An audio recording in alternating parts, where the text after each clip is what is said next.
Hello everyone, welcome to your preview for the second leg of the semi-final against Athletic Club at Old Trafford. United are currently 3-0 up on aggregate after an impressive display over in Spain. Unfortunately for us, this Thursday, meaning tomorrow or whatever day we're on, I don't know, there is no Nico Williams. He's not been spotted in training. There is no Sanse, who's arguably been their best player all season. And apparently as well, according to reports, Inaki Williams wasn't in training either. How true that is, I'm not entirely sure. So three, probably of their best attacking players out of the game, and also the experienced vet at the back in Vivian, who picked up a red card in the first leg for stopping a goal-scoring opportunity from Rasmus Højlund, is also going to be out. So surely we cannot mess this up. Surely. Maybe my last final words, but I don't know about any of you guys, but I have the feeling of Leon in the back of my mind slightly. So we know at least it's not impossible to mess this up, and hopefully the players are going in with that mindset and they're looking towards this game and they're looking at it as a 0-0 and be on the front foot as much as we need to be, but also defend as much as we need to be as well. If I'm Ruben Amorim just before this game, I'm kind of thinking, right, am I showing them that Lyon 20-minute period where they scored a couple of goals and then they scored, obviously when we go into extra time, they scored the penalty and then Cherky's goal as well. Am I showing them that period and saying, lads, you desperately need to learn from this? This is the area you need to look at, and just please make sure this does not happen again, because, ladies and gentlemen, if they get an early goal Thursday, we are in for a long ride and blood pressure is going to be like, oop, oop, oop. However, if you start really, really good, which we rarely do, rarely do. But if we do, and you get one goal, the tie's done. It's done. And I think that even the Athletic Club players will know that. Psychologically, it'd be damaging to them. So I think an early goal for us, whichever way the early goal goes, I think that's going to be the narrative of the game. I think that's the thing I want to say first and foremost. But something psychological about this game more so than people want to talk about tactics and physical players and 1v1 battles and all that kind of stuff, which I will speak about as well. But I think mentally is where I want to see where this team is at, because we know this team can be flaky mentally. But with that team I've got on my right-hand side, which I'll dive into a little bit later, there should be enough experience and know-how in there to kind of get the job done. But look, you think back to even the first 20 minutes were really, really tricky. The way they was pressing, creating opportunities.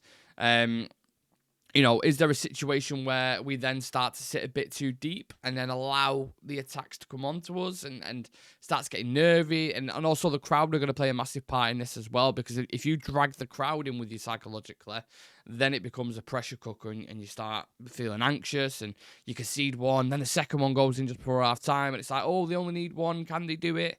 And in which case at that point they probably would. So yeah, I think we desperately need a really, really good start. We cannot start like we did against in the first leg, and I suppose having those players like Nico Williams and Inaki Williams out will be helpful, because if you remember, Inaki Williams had a really good chance, didn't he, in the first leg where he just headed it over the bar where he probably should have scored. But apart from that, I don't remember many individuals who aren't as recognisable doing much, if you know what I mean. Like, there was a situation obviously with Harry Maguire where he could have got a red card and little bits like that. But to be fair, once we scored and then once they got a man sent off, that kind of swung our game completely. But I thought they should have won it in the first leg.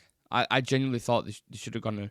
When you're 3-0 up by half time, basically, like you've got 45 minutes, you should be killing that game. You should be walking away from that stadium 5-0 up and not really having to worry about this. Obviously, still starting a strong team, of course, but you shouldn't have this kind of a little bit of anxious pressure going into it. But, at least with 3-0 up, you know what I mean? You're going to be kind of grateful for that as well, because no one expected us to take away that result, and not one person. Anyone who's credible and speaking about the game, the majority of people was like, 0-0, maybe we nick a 1-0, but the likelihood is they'll probably beat us 1-0 or 2-0, and then we'll have to kind of win it at Old Trafford. So, yeah, obviously it's a super important result over in there, and has got us 1 foot in the Europa League final. So, yeah, I don't know if the team's performance on Sunday is going to play a factor into this. I think it was a heavily rotated team, but the last thing you want to do before a big game like that is kind of lose, innit? I suppose the fight back that they've shown in the last kind of 20 minutes there is something there, but that seemed to happen when we brought quality onto the pitch. It's just such a big drop off from the second team, as we call it, to the first team. The quality levels is just a major difference, isn't it? So recruitment, it goes without saying, in the summer is we need to bring in some really, really top level players who also aren't injury prone and are consistent. But yeah, judging by the players that Amorim rested before the game, I think who was it? Was it Casemiro, Yoro, Bruno, Maguire, Onana, Højlund, and maybe Ahmad as well. I think all of those players are going to play a part in this. Rasmus rested for the full 90. Obviously, we had the odd couple who came on, but Bruno was rested for the full 90. Ahmad got more minutes in the tank. I'm not sure specifically how many, but I think it was a good 30 minutes at least. I may be wrong on that, but it's around that mark. Is he fit enough to start Amad Diallo? Do you risk him when you've got a final coming up? I don't think Amad's going to start, which is why I've gone with Bruno, Garnacho and Højlund as the front three. Well, he might even start as a wing-back, but I think Mazraoui will start because he was also rested completely. I don't even think he was in the matchday squad, so he's had a big rest ahead of this. So I think he will start, but then I think you keep it tight till half time. If you've got a bit of breathing space, then you can bring Ahmad on and just go get that goal just to shut him up, basically. Like temper the fire down, extinguish it, and just give us clarity for the last 40 minutes. I'm like, oh, thank God. That's the way I want it to go. Football doesn't always work out like that, especially with this club. You know what this club is about. So I think it's going to be fascinating, one way or another. When I'm looking at players who desperately need to start this game, if you ask me the question and say what three individuals need to be in the side to make sure we get the job done, it's Bruno Fernandes, it's Casemiro, and actually it's Ugarte as well. I think those two in the middle for protection, putting out fires, and then Bruno Fernandes as well if we need something offensively, and then Ahmad off the bench. They're the players. But you know what as well also? He's not going to start, but Mason Mount scored on the weekend against Brentford. His first goal was against Brentford, and then his second goal was against Brentford as well. But Amorim spoke about him getting levels up slightly, and he's getting better and better each day. Obviously, coming back from the injury, they kind of took their time with him, and it was his first start on Sunday, which it seems like forever. So he's getting to fitness levels now. You never quite know with him or Luke Shaw when their hamstrings or calves are going to snap. But they're fit, they're ready, and they're available, which is a massive for us. People might think, I know Shaw was pretty poor on the weekend, but their experience and know-how in European games, let's say, is there, especially with Mason Mount getting an assist in the Champions League final. So I think he can have an impact for sure off the bench, him and Ahmad, and you've got a bit more quality there. But yeah, I think if all goes well from a United perspective, I think it's very exciting. Yet again, United, and this might get clipped up, I might get ahead of myself, but if we make it to the final, right, I'll just preempt it with that. Yet again, in another final, in 3 years in a row, win the Carabao Cup, win the FA Cup, now we're in the Europa League final, technically, or close to it. Sorry, I don't want to keep saying that. You win the Europa League as well. That's crazy. 3 trophies in 3 seasons when we've been shit. 3rd place, 8th place, probably 15th, 16th place. So it's like really dropping in the league, but then the tournaments, it just goes to show tournament football, I think sometimes can cover cracks, can paper the cracks, should I say. I wouldn't, just because we win the Europa League doesn't mean we're back and we'll be an incredible team again. I still think the league next season is your real bread and butter to see where you're at. And hopefully we will progress in there, because if we don't progress in there, I think it's going to be tough for Amorim to continue. But he needs to bring in certain players and a level of quality. He's even said it himself. Like, even if we get into the Champions League next year, will we even be able to compete with some of the teams near the top? You look at Barcelona, Inter Milan, Bayern Munich, some of these teams in the competition, we'd get smashed, absolutely smashed by them.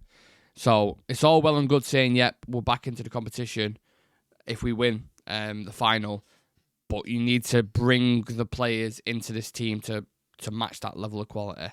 So I'm also fascinated as well with the side of who we're going to go and get, and how much does who we target depend on Champions League football. Like, will we go and buy Gyökeres or Osimhen if we get Champions League football? If we don't, will it be Delap? Will we be able to get Edison in if we get Champions? Like, these kind of things, I think we need to discuss. But yeah, from a Bilbao perspective, I mean, they're obviously going to look to get an early goal. All the things that we don't want, make it rough, force the envelope, if you will. But I mean, it's going to be a struggle for them. Basically, them coming into this game, in reality, is like us going into a game without Bruno, without Ahmad, and without a couple of other key players. So I'm not entirely sure on their fringe players or kind of other ones who can step up to the plate, because I don't watch Athletic Club that much. But it's a tough ask, isn't it? It's a tough ask for him. And some people were saying it's destined. Do you think with the final actually being in Bilbao? Imagine having a final, if you just put yourself in their shoes. Imagine having a final that's in Manchester. Yeah, let's say it's, I don't know, it don't have to be Old Trafford. Well, it has to be Old Trafford, doesn't it? Or City's ground. It's definitely not going to be City's ground. But let's just say it's at Old Trafford, right, the final. And United get into the semi-finals and you get smashed 3-0 and get a red card at home. It'd be fucking devastating, wouldn't it? So, not only just that, but how have they mentally recovered from that? You know? I think they're going to be like broken biscuits, really, especially when we get an early goal. So, from their perspective, it's go there, keep it tight if they can, but then they're going to look to nick a goal, and they need to get one in the first half and build on that. Otherwise, I think we can shut them out. But, I mean, it's at the same time, it's kind of like, what have they got to lose now? It's a tournament, semi-final, they can just completely go for it. And whatever happens, happens. They don't really need to be risk-averse when they're that many goals down. So, yeah, they'll still be a threat. I mean, they still press really, really well. You saw that in the first leg. I mean, they contain you. They don't allow you to build up from the back, which we're not great at building up from the back anyway. I think we've struggled with that in the past couple of games, the way Brentford press and the way Bournemouth pressed. Forced issues and goals consistently. So if I'm Valverde going into this, I'm looking at it from that perspective, and I'm saying you just need to force an error. Onana, Maguire, Shaw, whoever it is. Shaw looks a little bit rusty. Maguire's never been the most press-resistant player anyway. And Onana, I mean, I don't even need to go into that. But yeah, you just aggressively press from the front. And if you nick it back and you get a turnover, you can give yourself a chance. So that would be my tactics of Valverde. I'm sure he knows a lot more than I do, but just watching United for so long, that's probably what I would go with. But yeah, I don't know, man. Let me know your thoughts, please, on Bilbao. Do you see them still as a threat with the players that are missing? I don't want to overlook them, but when they've got an experienced centre-back missing, no Nico Williams, no Inaki Williams, no Sanse, like, they're massive players for him. They've got the best records for him in Europa League and in La Liga as well. So, yeah, interesting times. Let's see what lineup they go with on Thursday night. We're obviously going to be live on Thursday, pre-match and post-match, so please do come and join us. In terms of ones to watch for this game, for Man United, it's going to be Ahmad off the bench, I think. He just saw it instantly. Obviously got a goal, didn't he, at the weekend, and he was on for 30, 40 minutes max. He's just that player who's just capable. You know, it could end up being a 1-1 or a 0-0 at half-time. He comes on, game changer. Just changes it completely. Especially that wing-back area where he picks up a lot of space on the kind of, not the byline, whatever the other line's called. On the side of the pitch, let's just call it. Picks up the ball on that side, and he's just capable of just left foot, right foot, just very direct. His reactions are amazing. So Ahmad is one to watch. Yoro is also one to watch in Europe. He's been really good for us as well. Casemiro comes back into the team. He had a really good performance and knows the Spanish opposition. So there's a couple there for you, and Bruno Fernandes is the obvious one. For them, I'm actually scratching my head. I don't know. If those players aren't available, I don't know. I thought, let's have a look at the squad. I was going to say this is like a live review, but it's not live. It's a pre-record, isn't it? So I'm just trying to remember the players. So no Inaki, no Nico, no Sanse. That Sanadi was the one who forced the Maguire situation, where it was going to be like a red card. Or some people thought it was going to be a red card. I mean, you've got some experience in there, but I can't pronounce his name. Aguirre Zabala. Not Aguirre Zabala. Who was the 10 who played for him? Can't remember his name. Is it Berenguer? I think it's Berenguer, isn't it? He was okay, I think, from what I remember from the last game. I'll go with him because everyone's fucking out. So Yeah. Right, let me do some quick fire questions. Usually I do this with someone, a co-host who's on at the time, but I am recording this as a solo, so I will leave these quick fire questions for you. Will Athletic Club score? Yes or no?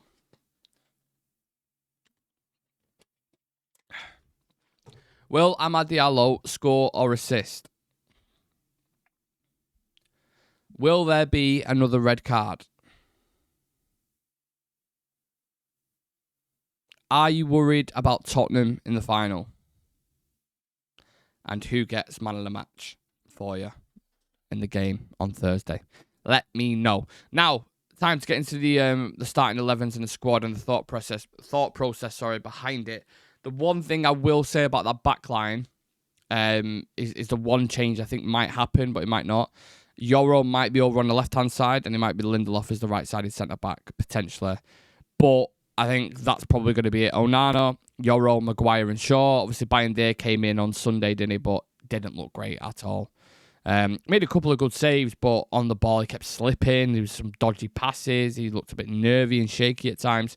He ain't the answer. I don't think any of the goalkeepers are the answer, but for the people who was pushing for being there, and maybe I was doing it after the Arsenal game, he ain't it. From the sample size I've seen, he's not hit. But that's probably going to be a backline. Maguire comes back in. Obviously, he's been a cult hero in this competition. It's been, some of the stuff he's been doing. The dribbling in the first leg against Bilbao, the cross into the box for the first goal, the last-minute header against Lyon to win us the game. He's been superb. Nothing short of sensational. So I'd imagine he comes back into back line because De Ligt as well picked up that knee injury, didn't he? Which doesn't look great. So he's going to be out for a bit again, even though he's just returned. Mazraoui will be at right wing back because there's no one else. He ain't going to start Amas. It's just too inexperienced for this level. And Amas didn't have a great game either on Sunday. So Mazraoui will come back into the team. I think he'll start. I think Ugarte, Casemiro's the pairing, especially for this kind of game. 3-0 up, protect the lead, put fires out. Those two are the guys to do it out of the options we've got in the squad. Patrick Dorgu is another interesting one. I thought when he came in, I wouldn't say flying colours, but he looked really, really good. He's had a bit of a sticky patch in the last couple of games, I would say. But again, this is a learning curve in it for all players, kind of adapting to a new league and a new team and a new area.